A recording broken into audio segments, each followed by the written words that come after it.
ফাঁসির আসামির সব কথা শুনতে এই চায়ের কেতলের ভিতরে রেকর্ড ঢুকিয়ে দিল যেন পুলিশ সবকিছু কথা শুনতে পারে। এখানে আসামিগুলো গল্প করতেছে আজকে ওর ফাঁসি হবে, এই পুলিশটা চায়ের কেতলে এদের হাতে ধরিয়ে দিল, আজকে শেষ খানা খাওয়া হবে। আর এইদিকে এই পুলিশগুলো রেকর্ডটা চালিয়ে দিয়ে বলতেছে সবকিছু শোনা যাচ্ছে। এই জেলের অন্য আসামিগুলা কিন্তু ফাঁসির আসামির জন্য চা নিয়ে এসেছে শেষ খানা খাওয়ার জন্য, বলতেছে তোমার কেন ফাঁসি হবে। তখন এই আসামিটা বলতে লাগলো আজকে আমার ফাঁসি হবে, কেউ রক্ষা করতে পারবে না। এখানে সবাই মিলে জেল থেকে পালিয়ে যাওয়ার জন্য একটা প্ল্যান করতেছে। আর এই পুলিশগুলো কিন্তু সবকিছু রেকর্ড শুনে ফেলেছে, কারণ কেতলির ভিতরে রেকর্ডটা ঢুকিয়ে দিয়েছে। ফাঁসির আসামি জেল থেকে পালিয়ে যাওয়ার জন্য প্রস্তুত, আর এই পুলিশগুলো কিন্তু আগে থেকে সবকিছু শুনে ফেলেছে। তা এই পাঁচির নিচে লুকিয়ে আছে যেন তাকে ধরে ফেলতে পারে হাতে নাতে।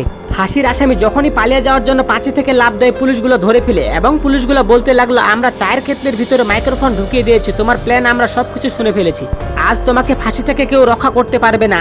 এই যে দেখো তোমাকে এই মঞ্চের উপরে তোমাকে ফাঁসি দেওয়া হবে, আর উপরে জল্লাদ কিন্তু বসে আছে। তখন পুলিশ বলতেছে এই মালিকের ছেলেকে তুমি খুন করেছো, এই মালিক যদি তোমাকে ক্ষমা করে তাহলে তোমার ফাঁসি হবে না, চলো তোমাকে ওই মালিকের কাছে নিয়ে যাই। পুলিশ বলতেছে এই আসামি হলো আপনার ছেলের খুনি, আপনি চাইলে একে মাফ করে দিতে পারেন। তখন মালিক বলতে লাগলো আমি মাফ করে দিতে পারি, একে আমার পায়ে ধরে ক্ষমা চাইতে হবে।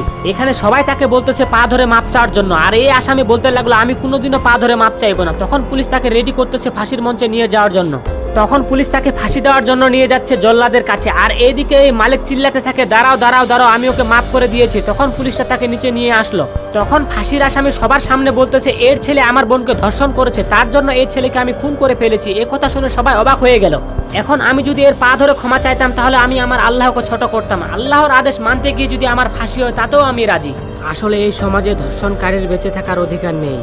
আপনার মাকে ভালোবেসে থাকলে ভিডিওটিকে লাইক করে চ্যানেলটিকে সাবস্ক্রাইব করুন।